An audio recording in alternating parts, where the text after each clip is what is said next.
A Revolução de Fevereiro foi causada pela falta de pão?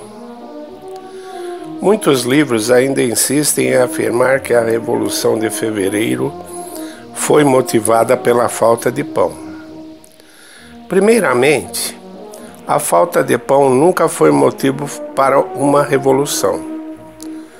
Quanto a isso, temos o exemplo da União Soviética na década de 1930, onde milhões de pessoas morreram de fome, mas não houve revolução, nem perigo de rebelião.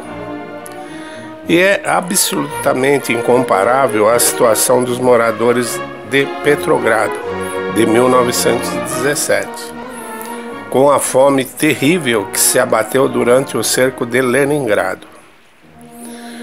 Neste caso, não era apenas a mesma cidade e o mesmo inimigo de guerra. Era ainda, em grande parte, as mesmas pessoas. Mas, em 1942, a fome não era motivo para ir às ruas pedir pão. Também vale ressaltar que a exigência de pão não passava de um slogan revolucionário lançado nas massas. Não havia falta de pão na Rússia. Os recursos de grãos na primavera de 1917 ascenderam a cerca de 3,793 bilhões de toneladas, e o consumo era de 3,227 bilhões.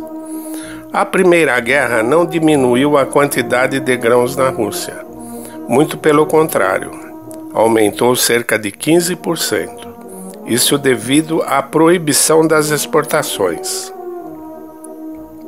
Em todo o período de guerra não havia nenhum sinal de fome nas províncias.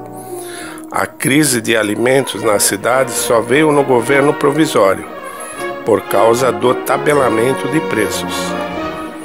A crise de abastecimentos, que teve seus primeiros sinais no final de 1916 e começo de 1917, não era devido a uma falta de alimentos no país, e sim a uma sabotagem.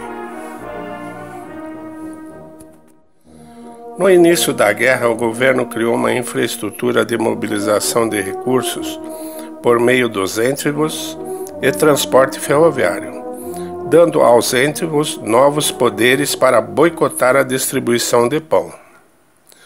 O diretor-geral do Conselho Especial da Conferência de Alimentos era N. Gravilov.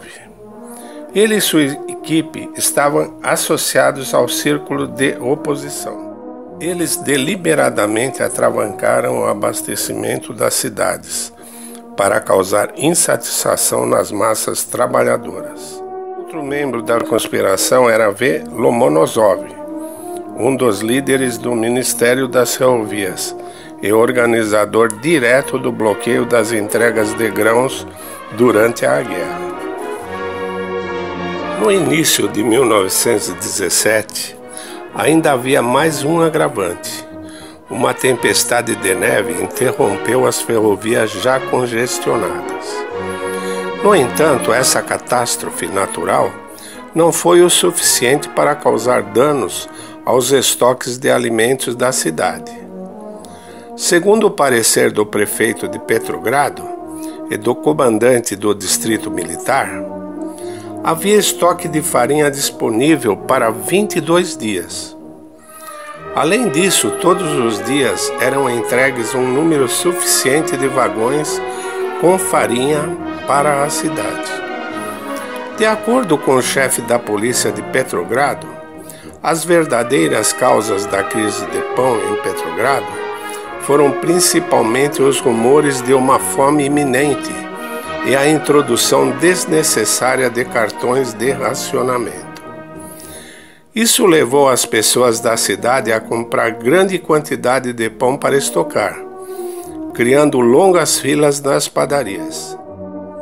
Para termos um comparativo moderno de como o pânico na capital foi exagerado, em 1917, a taxa de consumo de pão por habitante na Rússia era de 1.600 gramas por semana. Atualmente, o consumo semanal do Brasil é de 581 gramas, ou seja, 3 vezes menos que os famintos russos. Outro parâmetro é dado pela Organização Mundial de Saúde, que define como consumo adequado 1.162 gramas por habitante. Em Petrogrado, às vésperas do fevereiro, o pão foi racionado a 615 gramas por pessoa, pão de boa qualidade. Os trabalhadores e os militares receberam 820 gramas. Esses números estão abaixo dos recomendados pela Organização Mundial de Saúde, mas continuam acima dos brasileiros modernos. Além dos boicotes nos mais altos níveis do fornecimento de alimentos, existem 2 fatores que podem ter contribuído para uma escassez de pão. Foi relatado que algumas padarias, ao invés de utilizar toda a farinha entregue, transportavam parte para as províncias, onde eram vendidas por preços elevados no mercado negro. Rumores de tais abusos forçaram o general Rabalov a impor uma supervisão mais rigorosa nas padarias. Em segundo lugar, não se pode excluir a possibilidade de sabotagem deliberada dos proprietários das padarias. Entre os padeiros de Petrogrado, havia grande influência dos bolcheviques. Durante os conflitos trabalhistas no final de 1915 e começo de 1916, os padeiros desempenharam papel importante nos movimentos de greves na capital. A polícia constatou que o pão sempre esteve disponível, mas os padeiros estavam em greve por 2 dias e o pão apareceu apenas no 3º dia. Outra falácia ao se referir ao termo crise do pão é que só havia escassez de pão preto. O branco, que era um pouco mais caro, poderia ser encontrado livremente. Consciente dos perigos de sabotagens, rumores e especuladores, o general Korlov escreveu uma carta implorando que Protopopov ordenasse que todas as padarias militares assassem pão durante a noite, até amanhã, para disponibilizá-los à população. A carta foi extraviada e nunca chegou ao seu destino. Em suas memórias, o general Korlov declara: "Eu dei esse conselho não porque achei que as causas das agitações populares em Petrogrado foram por falta de pão.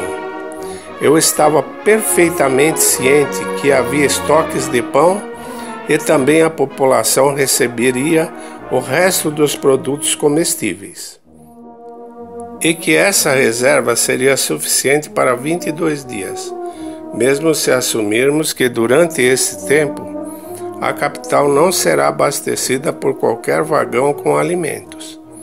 A exigência de pão que foi lançada nas massas é um slogan revolucionário. O general Korlov acertou em sua previsão.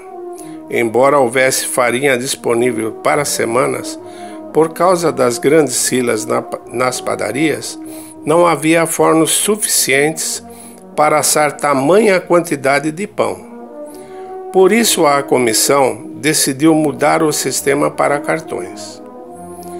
O sistema de cartões realmente era algo desagradável, mas não o suficiente para destituir um governante.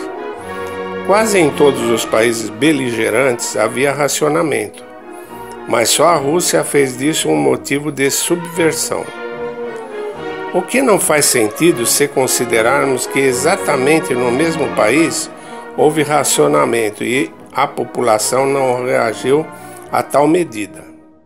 Temos o exemplo do fracasso das políticas agrícolas de Nikita Khrushchev, nos anos de 1962 a 1963.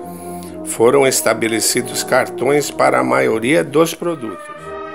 Em 1963 não houve apenas falta de pão, mas carne, leite e manteiga. Se fosse assim, os cubanos teriam todos os motivos para derrubar o seu governo, pois há 50 anos possuem caderneta de racionamento. Quer saber mais sobre a Rússia Imperial? Inscreva-se em nosso canal e ative as notificações. Não se esqueça do like. Até o próximo vídeo.